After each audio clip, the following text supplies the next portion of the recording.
is the former Asia-Pacific bureau chief of Forbes magazine. He now publishes weekly articles at benjaminfulford.net. He has incredible language skills. He speaks English, Japanese, French, Spanish, Italian. Am I missing one? Well, I only understand Italian and Romanian and stuff like that because they're Romance languages, so they're sort of like dialects. But I also have conversational Chinese. I thought you spoke Spanish on a podcast. Am I wrong? Spanish is no problem. I'm fluent in Spanish and French, yes, but Italian and Portuguese and Romanian, I understand them even though I never studied them because they're Romance languages. Unbelievable. Join in the Highway Diary podcast for the 7th time. It's Ben Fulford. You know, on a personal note, Ben has upgraded my ability to see the good guys and the bad guys, where the battle lines are between the predator class and the useless eaters. You got solutions. Well, that's, I got involved originally because, I wanted to convince the Japanese to use the $7 trillion they earned by exporting cars and TVs to the rest of the world to fix the planet up. And then they told me they couldn't because they were slave people and so were the people in the West. And so I found myself in a war against this ruling class of, it's an ancient cult of human slavers whose origins trace back to Babylonia.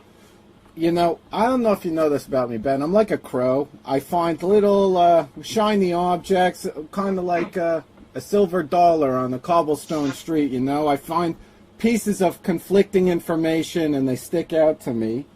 Sometimes you report things sometimes that are sort of idealistic. You've mentioned the end of the Khazarian mafia many times over.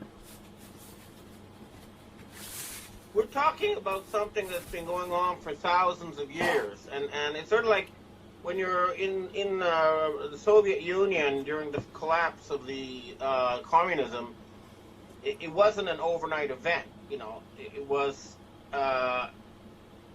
spread out over many years. We're seeing the same sort of process now, but anybody can tell that we're watching a systems collapse. It's not, at this point, it's undeniable. You reported something November 9, 2020. In your report, you say, at the same time, Western secret society sources say Marine Corps intelligence, Robert David Steele is being considered for president, soon to be founded, of the United States of North America. But I've been watching all of Robert David Steele's coverage, and he hasn't said anything about that. What do you say to that? Okay, it was the Knights of Malta and these other knightly orders that proposed Mr. Steele as the president of the United States of North and South America. It wasn't me. And Mr. Steele, when I asked him, he said he would be interested in doing that with Cynthia McKinney as vice president. But, and here's the big but, he's a loyal soldier, and as long as Donald Trump is the popularly elected president of the United States, he's going to, support Trump. So this is only something he'll do when he actually sees the United States collapse, which it hasn't fully done yet.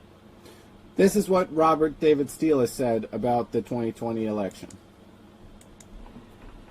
Which is that after President Trump wins re-election, we're going to see a cultural tsunami in which the Satanists and the pedophiles are exposed. So that's what he's saying. He's saying Trump's going to win. They're going to get exposed. The deep cabal. Do you agree with this? I'm not sure. The jury's out because I get conflicting information. Me too. And I get to saying that Trump himself is being Gordon Duff of Veterans Today, who is obviously works for the Rockefellers. You can tell by what he's spewing out on the site. But nonetheless, they cite California court cases and other documents, and they're on the record saying this, that Trump is being blackmailed over some rape and murder of a 12-year-old girl. I'm not saying this is true. What I'm saying is that there are public accusations of this, and if by some chance they happen to be true, then at that point the U.S. military will have to consider a non-Trump and non-Biden alternative. I'm not saying it's true, but I'm saying that that information is out there, and so the jury's still out. We'll see. We'll know between now and January 20th, I think. This is what Sidney Powell said, Trump's lawyer said about the situation. You're saying that, listen, if you call us out on it, we have this other blackmail material? That's what you're saying? What I'm saying is that these allegations are out there, and, you know, my understanding is that Trump was the designated loser in 2016, and they would have only let him run if they had some sort of blackmail material against him, because that's how it works, you know. And the Gnostic Illuminati, who are fighting against the bloodlines, are, you know, said, we're going to go with Trump anyway because it's certainly better than Hillary, you know. And so they went with him. Not sure exactly where it was going to lead. That's my understanding of the situation. But if the American people voted for Trump, then the will of the American people has to be obeyed, and people have to rally around Trump, unless and until a situation where, you know, Trump does something that doesn't make sense, you know. That's why people like Mr. Steele say we've got to deal with the current president. He's our, you know, he's the commander-in-chief. We've got to rally around him until and if he becomes incapacitated, you know, either replaced by a body double or acting in ways that don't make sense. Otherwise, that's what I'm hearing. It's going to be Trump. I read a really alarming document that was a DNC think tank called the Transition Integrity Project, or TIP. And they did several war games as far as if Trump gets the Electoral College but not the popular, if Biden gets the Electoral College but the popular, and all these different war games. And during the exercises, the winning the narrative emerged as potentially decisive factor. Either side can expand or contract the margin of contestation if they succeed in sustainably changing how the decision makers and the public view the facts. That is why they have weaponized social media. And I don't know if you've been on any social media, but all social media does is, you know, the Sidney Powell clip, I got it 2 days ago, then they deleted it from YouTube. So thank God I ripped that clip before it was deleted, but now all the big tech is all united. What do you say to that?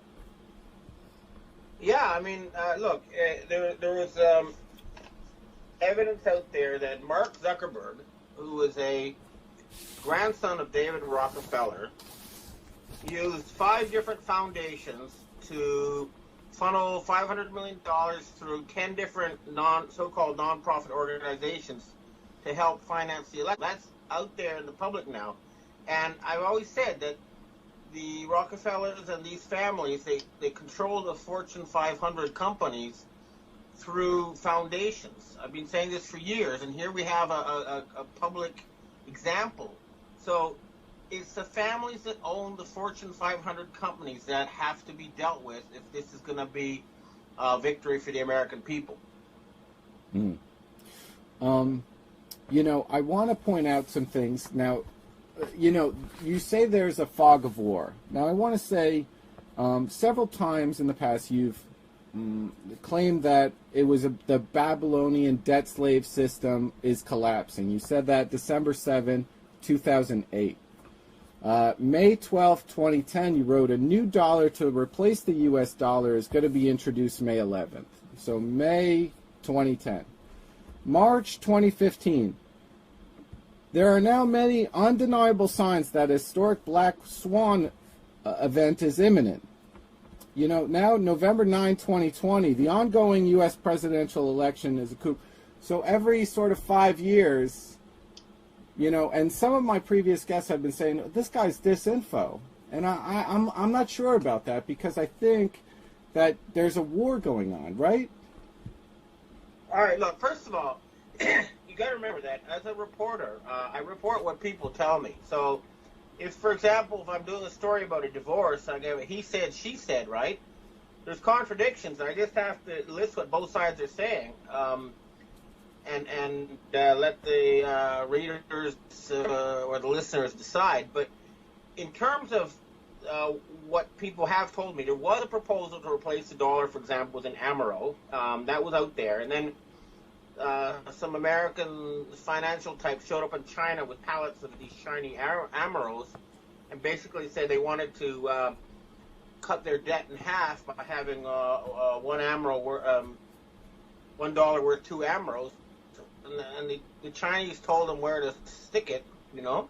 Mm-hmm. And the thing is that there is a financial system out there already that has been revamped, and it's not controlled by the Americans, and it's quite functional outside of the United States. For example, I go to a local ATM at a convenience store here, and I can use Bitcoin or whatever. You know, it's all there, but it's not in the U.S. because they're still holding out. So you have a very different perspective inside the United States, but there has been a changing of the tide. There's no doubt about it. But like I say, I get people telling me stuff who are, you know, in positions of power, and what they tell me sometimes turns out wrong, because it's sort of like World War II. You know, you said people were saying that they'd been Berlin by Christmas, and then there was the Battle of the Bulge, and everything was delayed by 6 months. So it's a similar situation. You know, and as a journalist, you need, just like a courtroom, two witnesses. Am I wrong? And so you report what two witnesses say, and some people are like, this guy's predicting the same thing for a while. I'm like, well, you know, when I saw that the engineers and architects for 9/11 Truth were holding a grand jury in the Southern District of New York City, I go, oh, they're done. I was thinking, I was at my home, I'm going, they're done. It's over. If this gets out, they're done. But as we saw, the Supreme Court has been playing really interesting games. I just watched a 4-hour interview with the architects and engineers, and they're like, well, yeah, so they said they would have the investigation. We don't have a date yet, 2 years later. Ugh. Yeah, well, that's why I said at the end of the day, this is going to have to be settled by men with, it's not going to happen by asking them politely or going through their rigged court systems. That's an unfortunate truth that we're all encountering now. You responded to, you always, on BenjaminFulford.net, you respond to harsh criticism on your blog, and October 27, 2019, you issued an overall correction to these issues. You say, please understand, we're dealing with a hybrid war. To control information to the public is a vital part of that war, just like the Transition Integrity Project said. If we thumb the scale of information, we win. It's not just information. It's also money, okay? And here's the thing that, let's forget about, for example, all these historical bonds that the United States issued that they can't pay for, dating back to World War II. Let's leave all that historical debt aside. If we just talk about current trade patterns, current, ships full of stuff crossing oceans and, bringing things to the Americans, that can be brought to a stop by the families that control commerce. And, that's what they did in February of this year. All the ships stopped going from Asia to the U.S. West Coast, and things were getting so dire that they were starting to get shortages, and Walmart was getting ready to start selling secondhand goods. And then suddenly in August, the ports are filled to overflowing with stuff from China, right? And I asked the Dragon family what's going on, and they said, well, we got some real estate. And they said that they offered, Australia and New Zealand and ASEAN and Japan to the Asians, and that's why they started sending stuff again. And And of course, the people in Japan and Australia and stuff were never consulted. But these are the sort of aspects of this war that aren't out there enough, that people don't understand, that the actual current flow of commerce and money is controlled by small groups of families, and these are mainly either Asian royalty or European royalty, and then some American nouveau riches like the Rockefellers. That's the level where not enough looking at what's in the corporate media, which is owned and controlled by these families. So unless you're fighting at that level, you're not going to win.